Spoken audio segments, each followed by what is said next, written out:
मोर नाम दीपिका पात्र। मु जड़े हाउस वाइफ। ଏବେ ମୋ ସ୍ୱାମୀଙ୍କର ଦେହ ଅସୁସ୍ଥ ହେବାପରେ ମୁଁ ଗୋଟେ ଛୋଟ ବ୍ୟବସାୟ କରି ଘର ଚଳାଉଛି। ମୁଁ ଭୁବନେଶ୍ୱରରେ ରହେ। ମୁଁ ଏଇ ଆଞ୍ଜେଲ ଥେରାପି ଫେସବୁକ୍ରୁ ଜାଣିବାକୁ ପାଇ ବହୁତ ଥର ଫେସବୁକ୍ରେ ଦେଖିଲା ପରେ ସମସ୍ତଙ୍କର ମୋଟିଭେସନ୍ ଶୁଣିଲା ପରେ ମୋର ବି ଆଗ୍ରହ ହେଲା ମୁଁ ଏଥିରେ ଜଏନ୍ କରିବାକୁ। ତେଣୁ ଦେଖି ମୋର ମନରେ ଟିକେ ଆସିଲା କାରଣ ମୋର ଜୀବନରେ ବହୁତ ଗୁଡ଼ିଏ ସମସ୍ୟା ଥିଲା। ମୁଁ କେମିତି ସେ ସମସ୍ୟାରୁ ବାହାରିବି ବୋଲି ଚାହୁଁଥିଲି। ଆଉ ଏଇଟା ଦେଖିଲା ପରେ ମୋତେ ଲାଗିଲା ଯେ ଏଇଟା ମୋ ପାଇଁ ଠିକ୍ ରାସ୍ତା।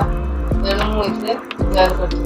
ଆଉ ଏଇଠିକୁ ଆସିଲା ପରେ ମୋତେ ବହୁତ କିଛି ଭଲ ଲାଗିଲା। ମୋର କିଛି ମୋ ଅସୁବିଧାର ସୁଧାର ଆସିଲା। ମୁଁ ଏଇ କୋର୍ସ ନେବା ପରେ ମୋ ସମସ୍ୟାର ସମାଧାନ କରିବା ବାଟ ମୁଁ ପାଇଯାଇଛି। ମେଡ଼ିଟେସନ୍ ମୋ ଜୀବନରେ ବହୁତ ଭଲ ଅନୁଭୂତି ଆଣି ଦେଇଥିଲା। ମେଡ଼ିଟେସନ୍ ଫଳରେ ମୁଁ ସବୁକିଛି ମୋତେ ଯେମିତି ଲାଗୁଥିଲା ମୋ ହାତ ପାହାନ୍ତାରେ ମୁଁ ପାଇପାରିଛି। ମୋର ଆଞ୍ଜେଲ ଥେରାପି କୋର୍ସ ବହୁତ ମୋତେ ଗୋଟେ ନେଗେଟିଭ୍ ଚିନ୍ତାଧାରାରୁ ମୋତେ ମୁକ୍ତ କରି ମୁଁ ପଜିଟିଭ୍ ହେଇପାରିଛି। ଆଗରୁ ମୁଁ ସବୁବେଳେ ଭାବୁଥିଲି ଏ ଜୀବନଟା ବହୁତ ଦୁର୍ବିଷ ମୋର ହେଇପଡ଼ିଥିଲା।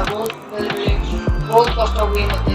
ଏମିତିକି ଜୀବନ ହାରିଯିବାକୁ ଇଚ୍ଛା ହୁଏ। ଏଠି ଆସିଲା ପରେ ମୁଁ ବଞ୍ଚିବାର ରାହାଟା ମୁଁ ଶିଖିପାରୁଛି। କେମିତି ମଣିଷ ଜୀବନ ବଞ୍ଚିବାକୁ ହୁଏ ଆଞ୍ଜେଲ ଥେରାପିରେ ମୁଁ ଯୋଗ ଦେଇକି ମୁଁ ଶିଖିପାରିଛି। ଜୀବନର ମାନେ କ'ଣ ମୁଁ ଜାଣିପାରିଛି। ଆଉ ମୁଁ ସମସ୍ତଙ୍କୁ ଏଇଆ କହିବାକୁ ଚାହେଁ ଯେ ସମସ୍ତେ ଏଇ ଆଞ୍ଜେଲ ଥେରାପି ଯୋଗ ଦିଅନ୍ତୁ ଆଉ ଏହାର ଫାଇଦା ଉଠାନ୍ତୁ। ଆଞ୍ଜେଲ ଥେରାପି ବହୁତ କିଛି ଲୋକମାନଙ୍କ ଜୀବନରେ ପରିବର୍ତ୍ତନ ଆଣିଛି। ମୁଁ ବି ମୋ ଜୀବନରେ ବହୁତ ପରିବର୍ତ୍ତନ ଆଣିଛି। ଆପଣମାନେ ବି ଦେଖନ୍ତୁ ଏଇ ଥେରାପି ନେଇକିରି ଆପଣମାନେ ବି ସଫଳ ପାଇପାରିବେ। ବହୁତ ନିଶ୍ଚିତାନୁଭୂତି ସାର୍ଙ୍କର କଥା ଏତେ ସୁନ୍ଦର ଲାଗେ।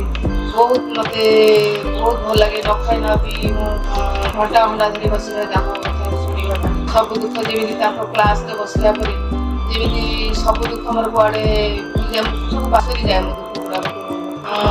ଭାବେ ଜୀବନର ଏତେ ସରସ ସୁନ୍ଦର ମୁଁ କାହିଁକି ଆଗରୁ ଜାଣିପାରିଲିନି। ମୋତେ କେହି ଜାଣିନଥିଲେ। ମୁଁ ସେମିତି କିଛି ଗୁରୁ ପାଇନଥିଲି। ମୁଁ ଜାଣିନଥିଲି ଜୀବନର ଏତେ ସୁନ୍ଦର ବୋଲି।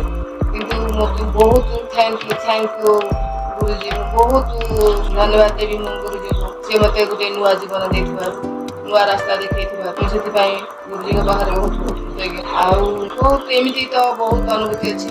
ସମସ୍ତେ ଏଥିରେ ଯୋଗ ଦିଅନ୍ତୁ। ଯୋଗ ଦେଲା ପରେ ଜାଣିପାରିବେ ଆର କ'ଣ ଫଳ ଅଛି।